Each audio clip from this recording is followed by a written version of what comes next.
Good afternoon, everyone. Again, glad that you're here. The two people that are not here, I knew would not be here because they are out quarantining or something similar to that nature. So today, as I said, I am going to collect your worksheet. We'll look at that in a few minutes, or a few minutes, I should say. And then after that, I want to talk about basic transposition today. That's always interesting. And if we can get through those things, then I'll feel like we have a complete and productive class period. So let's start with the worksheet that you have for me for today. Spelling at the top, filling in the resolution chart in the middle, and part writing at the bottom. I hope you could follow my clues with the part writing at the bottom.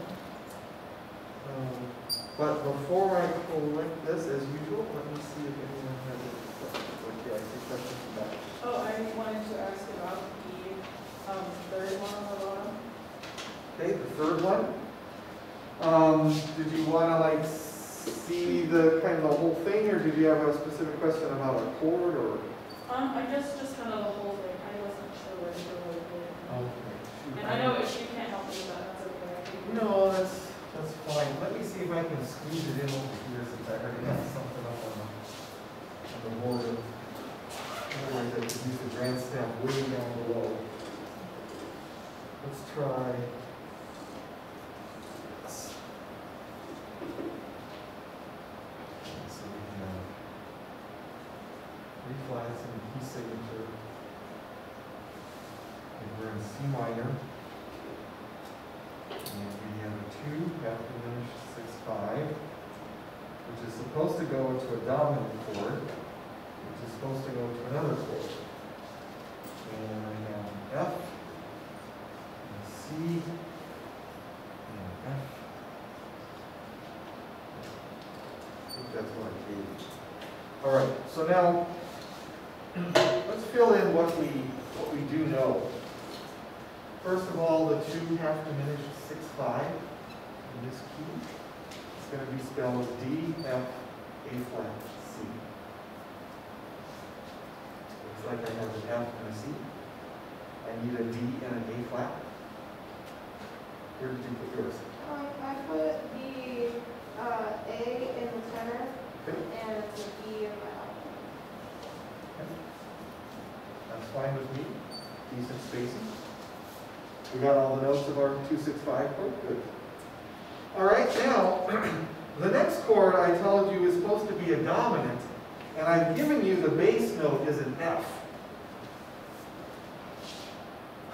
Well, I guess in the key of C you have 2 options.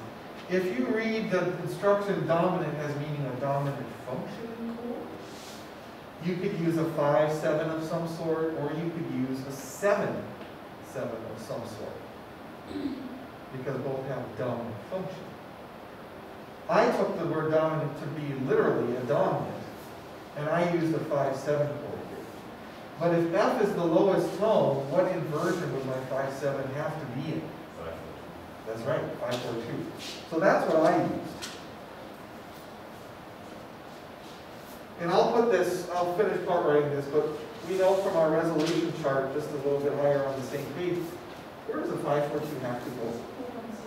Okay, minor 1/6, because we're in a minor key. So there we've got these blanks filled in. Okay, so filling out the 5/4/2, I need G, B, D, and F.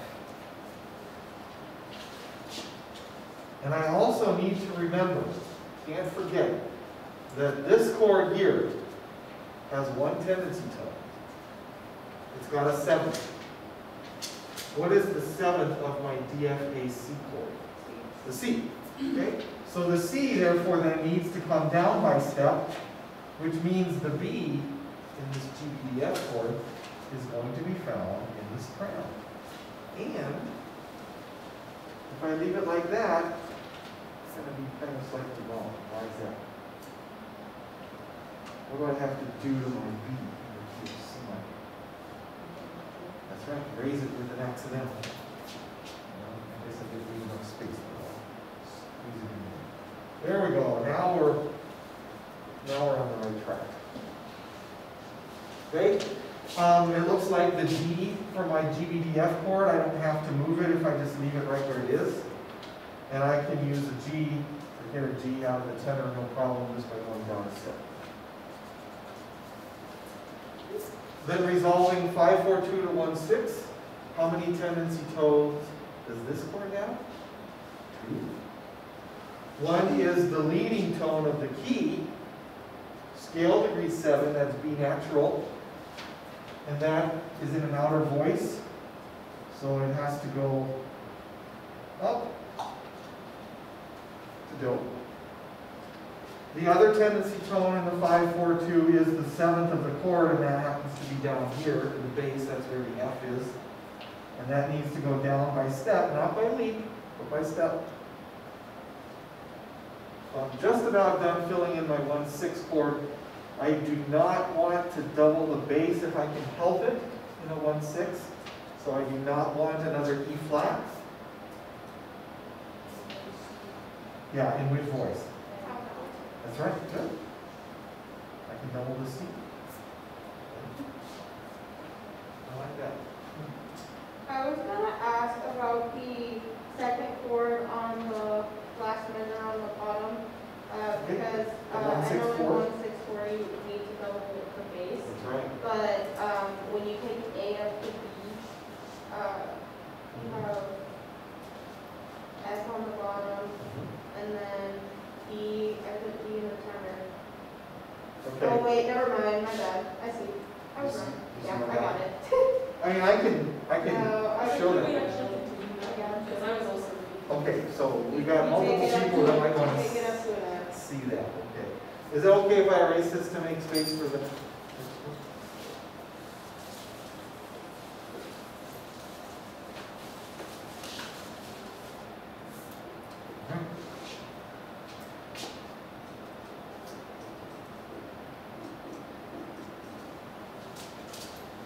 B minor is the key.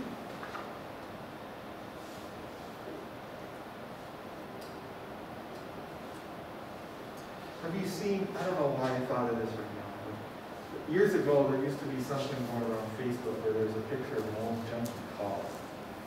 And on the side of the car, it was a broadside picture of the car. And on the side of the car, somebody had actually etched in the metal 5 music staff lines, a clef, and 2 sharps in the key signature.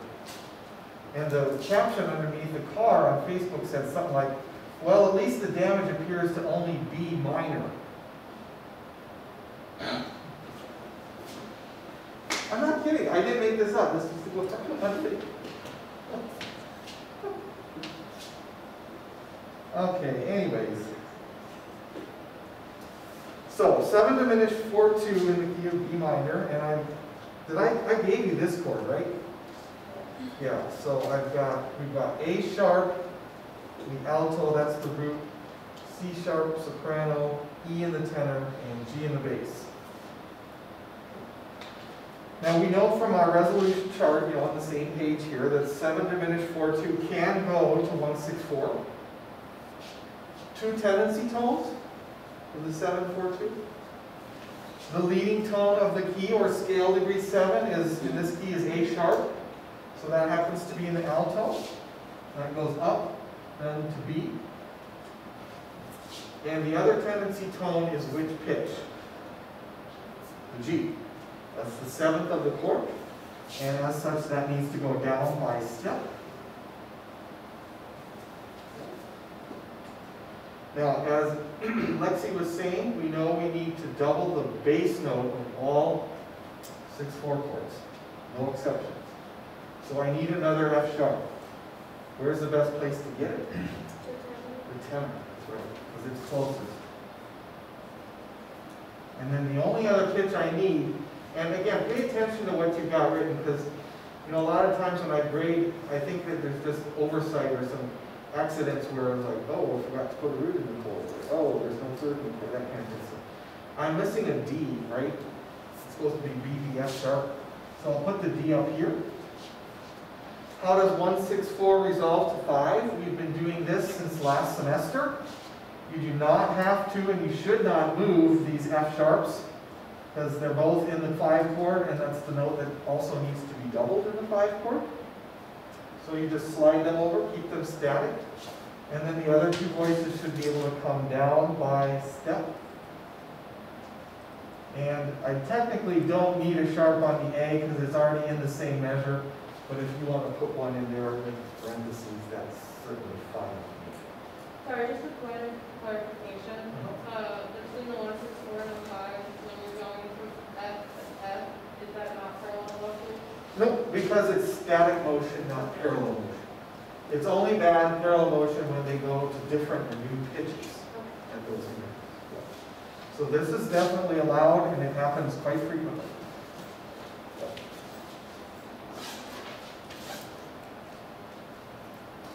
All right, I have time for uno más, one more question. There's someone else. No? Good, okay. Did I give you a place for the name at the top? Yeah. Is your name at the top? Yeah, make sure your name is at the top. Come around and pick these up. I'll try to give them back to you for later.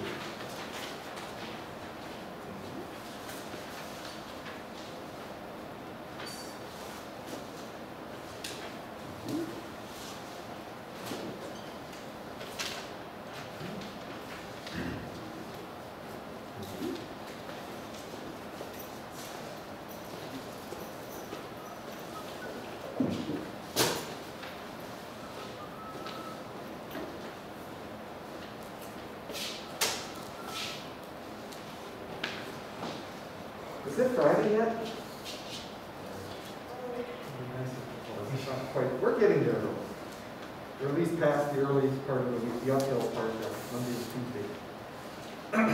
All right, so as I said, the next thing I'd like to do is teach you a little bit about the basics of transposition. And hopefully you'll have some transposing skills by the time you leave today in order to complete what your next homework assignment is, and that's going to be another handout that I'll give you at the end of class. So, today we're going to talk about how to read a transposing score or reading transpose notation written for transpose type of instruments. And then on Friday, what we're going to do is we're going to talk about how to write the proper pitches for transposing instruments to get the sound, actual sound that you want out of them. Okay?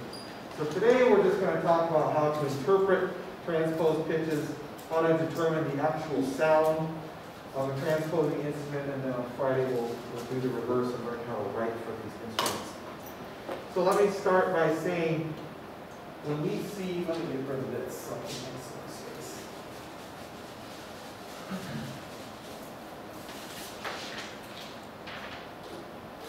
I'm in the treble clef here, right? When we see the pitch A, and I'm just picking that as a random pitch. When we see it on a staff, and when we sing that pitch, an A comes out of our voice box, generally speaking, right? Okay.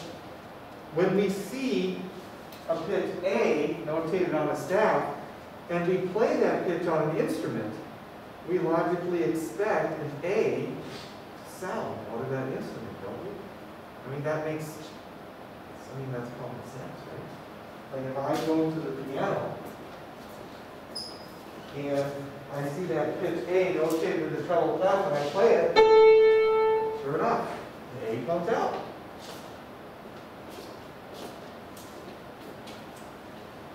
Wouldn't that be nice if every single instrument in music did that? Well, with many instruments, they see an A, and they play an A, whatever the fingering might be, whatever instrument they're playing. Many instruments, they see an A, they play an A, and an A comes out of the instrument. That is true. But with some instruments, this is not a true statement. With some instruments, when a pitch notated on a staff is played, a completely different pitch or sound comes out of the instrument. Instruments that see a pitch, read a pitch, and they play that pitch, but a different sound or pitch comes out of the horn, out of the instrument, we call those instruments transposing instruments. Transposing instruments. I know it just seems very confusing and complex, and why in the world do we have to deal with this? But that's just the way some instruments are built, and that's the way tradition has come down to us. That when some instruments read an A, they'll play an A, whatever the fingering is on their horn, and a different note comes out. Different note is sound. So these are transposing instruments. And I think we can break down transposing instruments into 3 situations. And I'm going to make 3 columns up here on the board. For instance, we can come up with and probably think of some instruments that are non-transposing. Ones that don't transpose at all. We can also think of some instruments that do transpose. But then there's also a category of instruments that transposes, but they just transpose to a different octave. They don't transpose to a completely different pitch. And that'll take care of most musical instruments.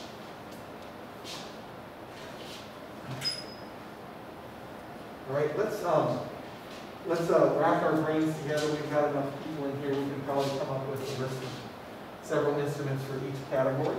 How about non-transposing? Can anyone tell me an instrument that they know doesn't transpose? Okay, percussion. Now that's thinking outside the box. I like that. Okay. And what did you say? Flute, yeah. Flute does not transpose. In other words, with a flute, you see an A on the music, you play an A and you get an A. Nothing different. Yes? Okay, trombone does not transpose. Lexi, you know. Say again? Tuba? Good. Tuba does not transpose. Some people think the tuba might sound, in a different octave, but no, it doesn't. It sounds exactly where the pitch is written for. Okay, yeah, guitar. Maybe 1 or 2 more and then we'll move on. Okay, euphonium. All right, you guys are finding out the real.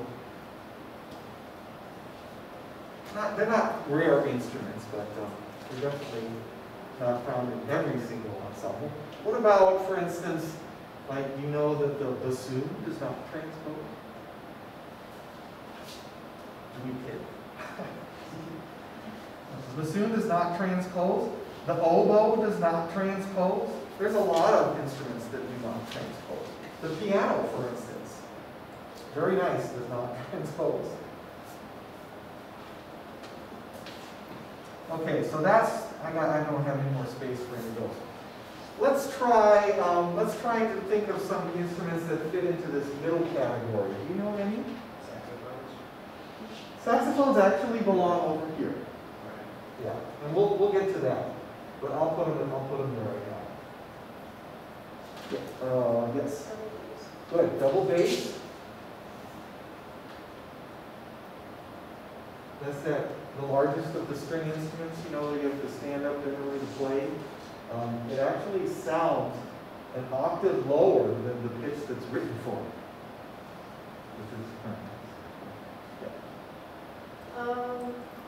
Sorry, I was thinking because piano is not transposing, but also it can be written, and then you play it an octave above, because I just have a piece like that, so I was wondering what that is. Oh, you mean when there's an octave, raising an octave or lowering a cymbal or something in the music?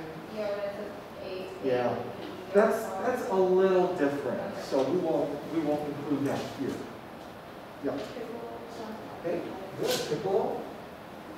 The piccolo actually sounds an octave higher than the notes that are written for it. So you write notes for the piccolo here and up in here, and then the staff, and it's going to sound even an octave higher than that. It's kind of neat. I don't know that we have to get too many more here. I could put one more on here. This is kind of a rare instrument, but the contrabassoon. Has anyone ever heard of that? That instrument is really massive, and you have to lay it on the floor. It's so heavy. Is it conscious food too? Oh, is that contrabassoon? That could be. Yeah, we're starting to get to the outer reaches of the instruments. Let's just stop here. Okay. Let's do a few more over here. Saxophone. These are transposing instruments, which means they see a pitch, they play a pitch, and a completely different letter name or note comes out of the horn. Is trumpet one of them? Yeah, trumpet. Yes. I just wanted to ask, for saxophone, don't they also do different weird stuff too, like Barry sax, how you can... Yeah, Barry sax. It's hard to explain. Really, the interval of transposition for Barry sax is a major, if I can remember right, it's a major 13th. So it's going to be a sixth plus an extra octave. Yeah. But it's not just an octave or a doubling of an octave. It's extra, and that is extra. That's right. Yeah, so you do get a different pitch. Okay. Yeah. Okay, so trumpet, what else we got? Is clarinet one? I don't Yep. know. Clarinet, yep, that's a definite transposing instrument. Any others you want to come up with? French horn?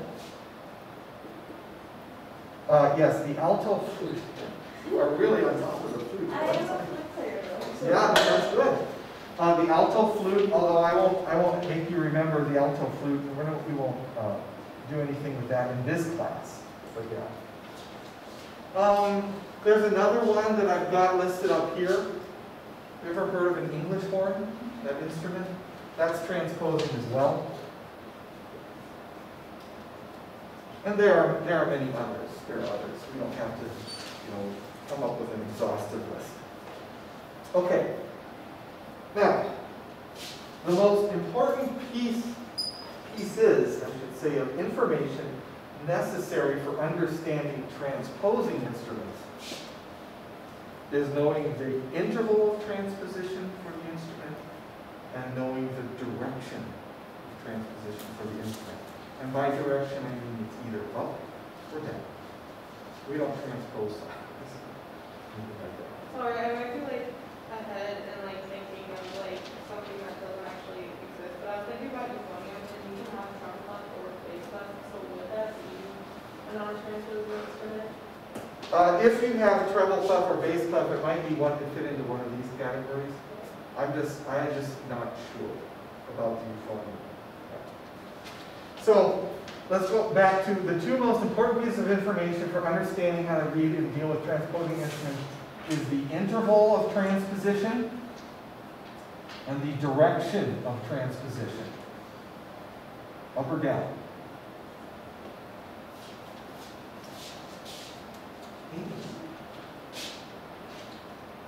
Though there are a lot of transposing instruments, I'm going to hold you responsible for knowing the interval and direction of transposition for seven transposing instruments. Let me list those over here.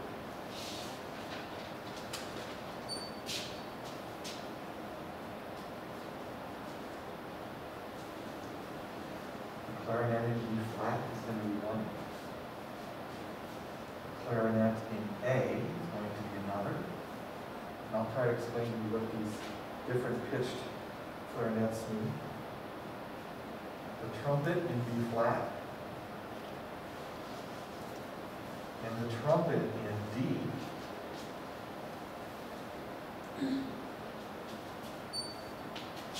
The French horn. The English horn, and the last one, the seventh one, is going to be the alto saxophone.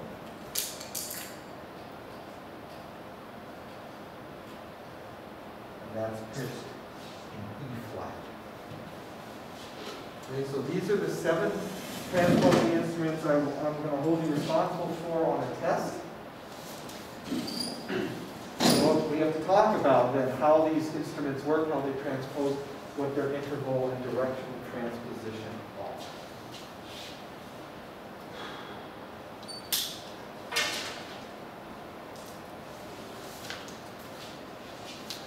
Okay. First of all, the pitch that's part of the instrument name, when there is one, for instance, like trumpet in B flat or clarinet in A, the pitch in the instrument name tells us what pitch will sound when a notated or written C is played.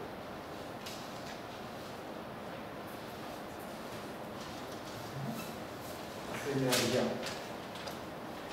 The pitch that's part of the instrument name is the actual pitch that will sound when a written C is played. So for instance, I'm here in treble clef, and there's a written C.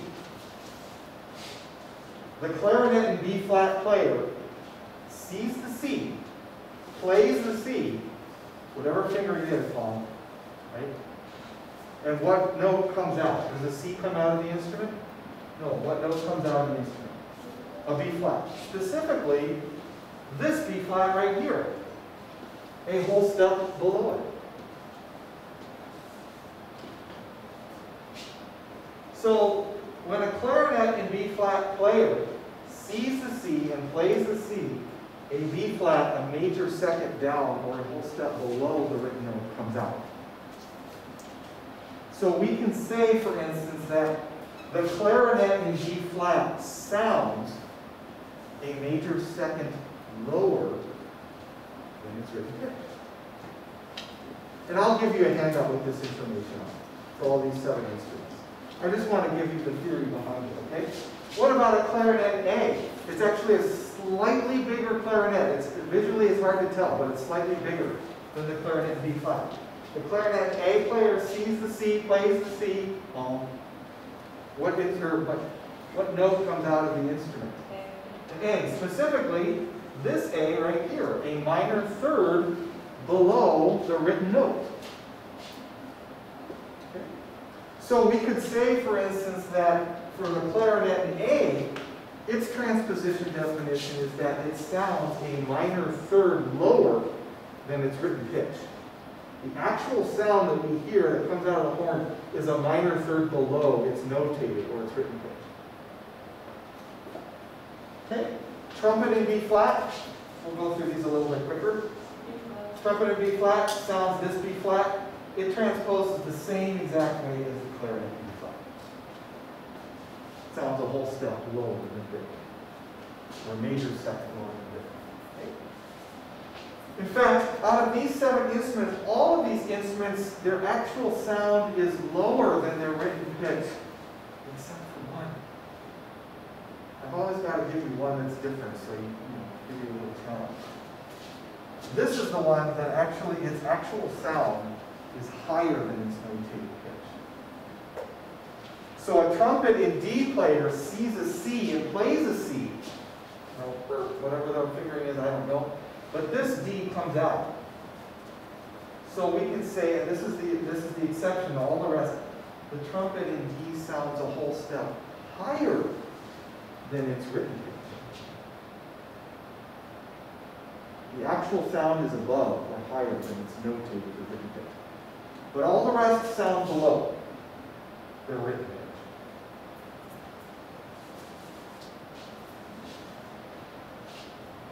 We don't normally put basically a pitch or a key in the instrument name with the French horn and the English horn, but both of them are pitched in F.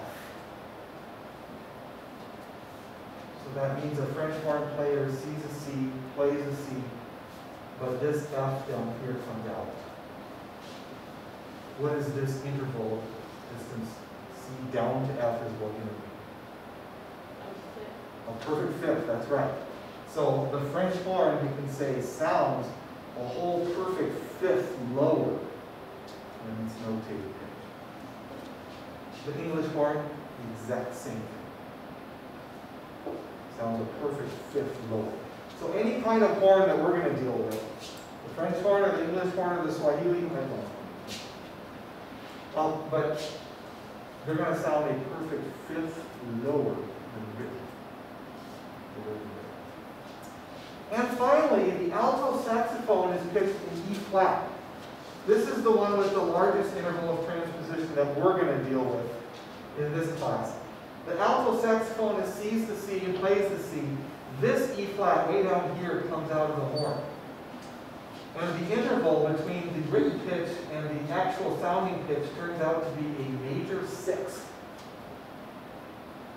So the truth of the matter is that the definition, the way the alto sax transposes, is that it sounds a major 6 lower than its written pitch, always. A major 6 lower. Okay, so I've talked about interval and direction for all of these. Let me give you a handout that has this information on it now. If I can find it. This handout, I only want you to pay attention and notate, pay attention to the top half. The bottom half of this handout is going to be for next class. And I don't want you to get confused with transposition direction, because the direction is going to change next class when we go to try to do the reverse thing. Anyways, just the top half for now, okay?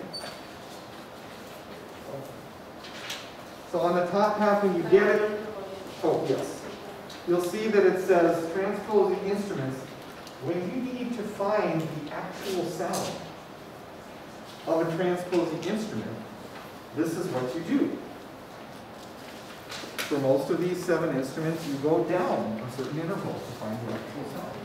Oh, you got it. That's impressive. I'm serious. No, that's good, because I didn't have it.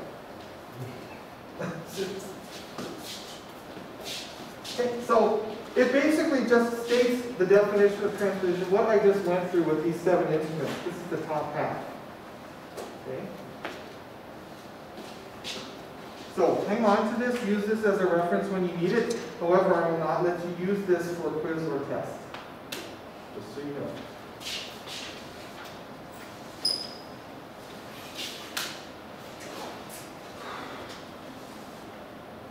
I'm going to give you another handout too. Yeah.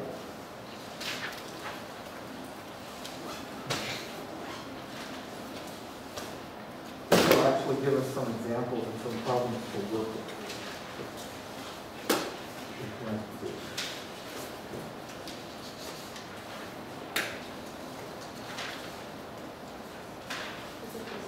You got it?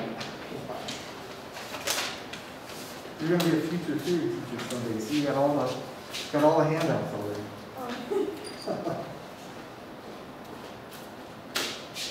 Okay, let's take a look at this handout. It's entitled Instrumental Transposition. And we went over a lot of the information at the very top. That's what these 3 columns were all about. But then it says there's 2 possible scenarios. And then on the front of this handout, there's a box on the left side and there's a box on the right side. Situation 1 and situation 2. I would just like to focus on this left box, situation 1 today. Let's save situation 2 box for the next class. Okay. I need someone to read me the you have and the you need sentences in the situation box. Okay, Lexi? You have the written out instrument part as premise 4. You need to know what notes will sound when that part is performed. Okay, so in that box there's a little circle diagram. The top half says C, the bottom half says here. And this is the relationship between the written pitch and the actual sound for 6 of these 7 transposing instruments. Right? C, let me give you some synonyms. C, anytime you see the phrase or the term written pitch, that means the same thing as C. Anytime you hear the phrase notated pitch, that means what you see, what you look at on the page. anytime you hear or see the phrase transposed pitch. The transposed pitch, the notation, that's what we see, what we view with our eyes. Now, what we hear is actual sound. And I've got 3 synonyms for hearing, one of which is actual sound.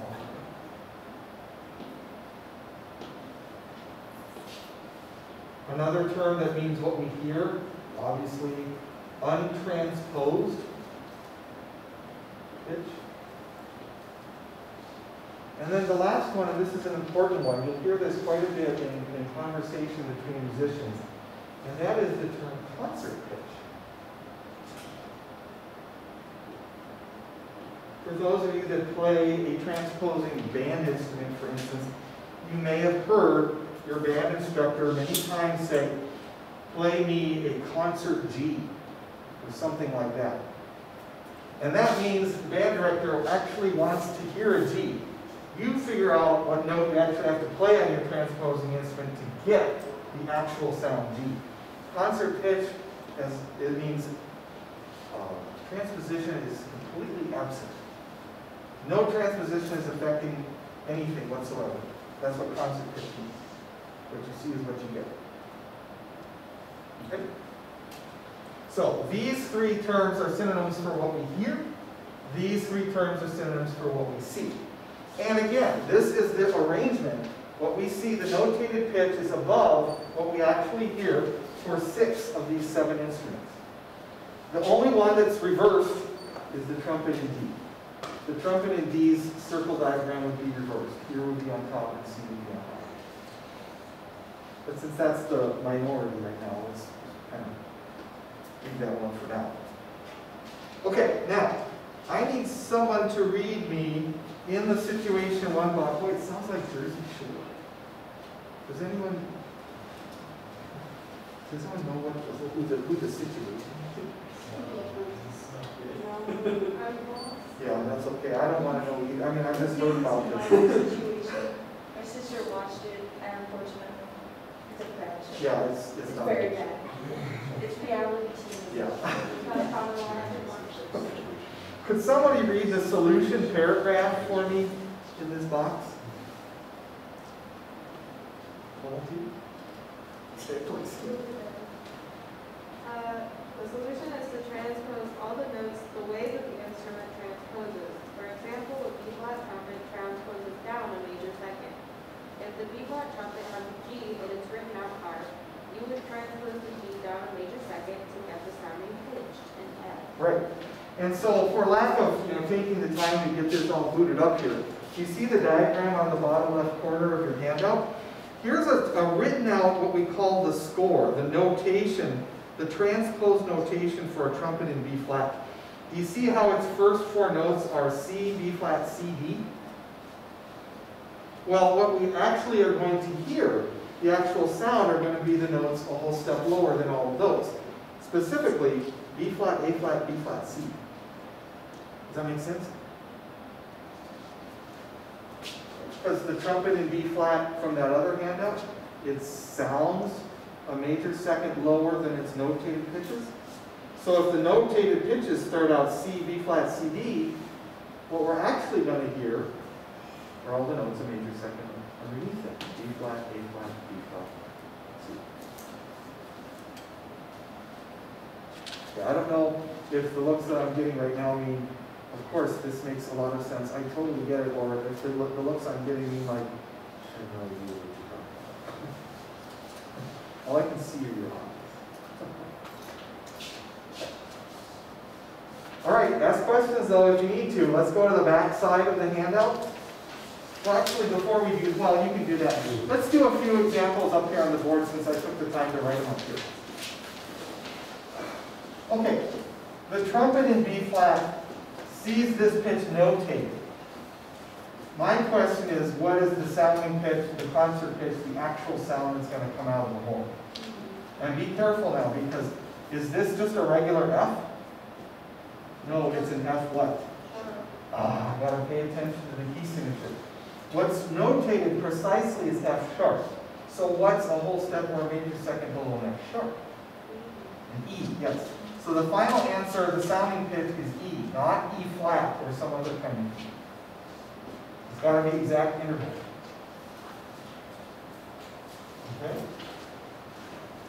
English horn sees this pitch notated based on its transposition definition. What is the actual sounding tone that's going to come out of it? D flat. Good. Because that's a written A flat. And a perfect fifth below, which is how the English horn transposes, would get us to the actual sound. Okay, now here's the screwy one, the crazy one. Trumpet in D. I have an E natural notated for it. What is the actual pitch that's going to come out of the horn? Yes, thank you, F sharp. A whole step higher. You got it. That's the only one where the direction is reversed. Okay? Now, as I told you already, go to the back side if you haven't for the diagram, or for the handout. And there's a diagram in the, I guess, kind of the upper left side of the handout. And I'm going to need someone to read me the scenario in that box, which is in italics. And I need someone to read that, volunteer to read that out loud. Okay, please do, thank you. Is it the as you lean over? That's the one, yep. As you lean over to pick up the Oreo cookie you dropped, 5-second rule, you were going to eat it. You notice the spore on the ground. Interested, you want to know what it will sound like, what pitches will sound when played on the ground. Okay, so, well, I know this happens to you on a weekly basis, right? You know, you're outside on a nice 40+ degree day, you drop the Oreo cookie, but you pick it up and you're going to eat it anyways. But at the same time, there's this music on the ground. And you pick it up, and it says that there's instruments, the flute, the oboe, and the clarinet and B flat. And you know that, well, I erased it already, but you know that the flute and the oboe don't transpose, so you know what their part's going to sound like. But the clarinet and B flat part, you know that's a transposing instrument, and you're interested, and you want to know what it'll sound like, because, you know, when there's other strangers passing by, you know, you want to show them the score you found, you want to explain to them what it sounds like. I know this happens to you once a week, right? Yeah, especially during COVID. Okay, so what we need to know is we need to transpose or figure out what those transposed pitches written for the clarinet actually sound like. Okay? And, well, let's see here. Let's not worry about, well, yeah, okay, you tell me. The first measure for clarinet and B flat, it's notated in F sharp, right, and an A. Okay. So what are the actual two pitches that are going to actually sound in that measure for the clarinet? E and G. That's right.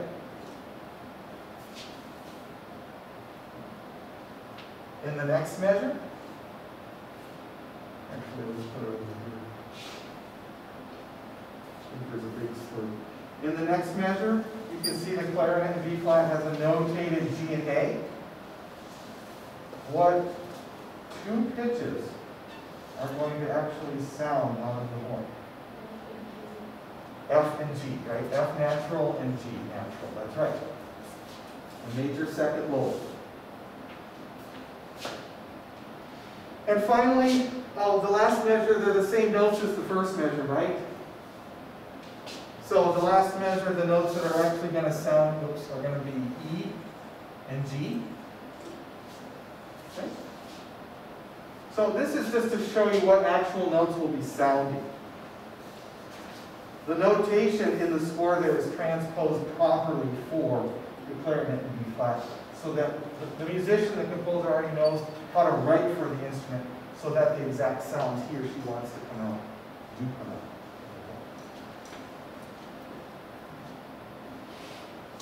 Let me pause here. Does anyone have any questions so far?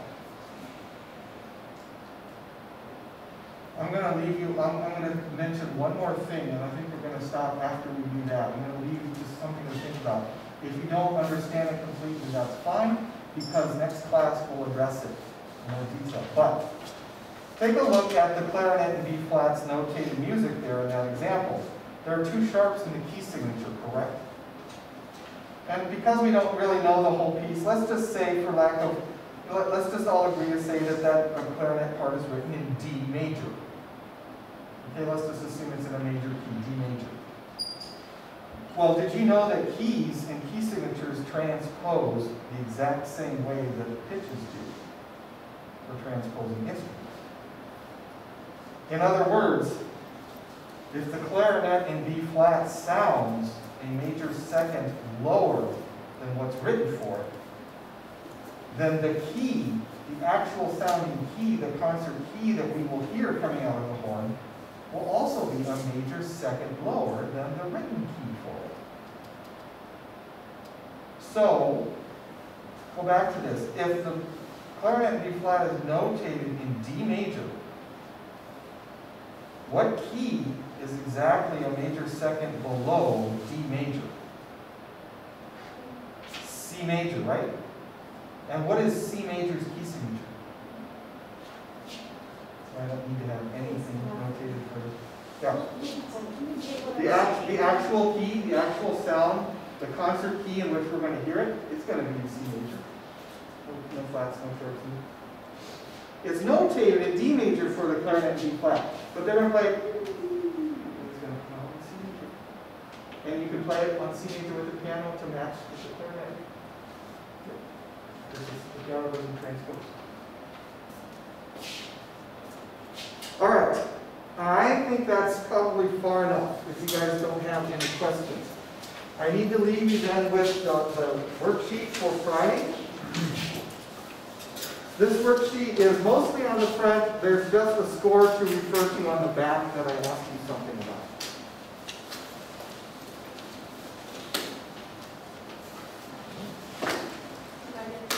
Yes, sorry. It's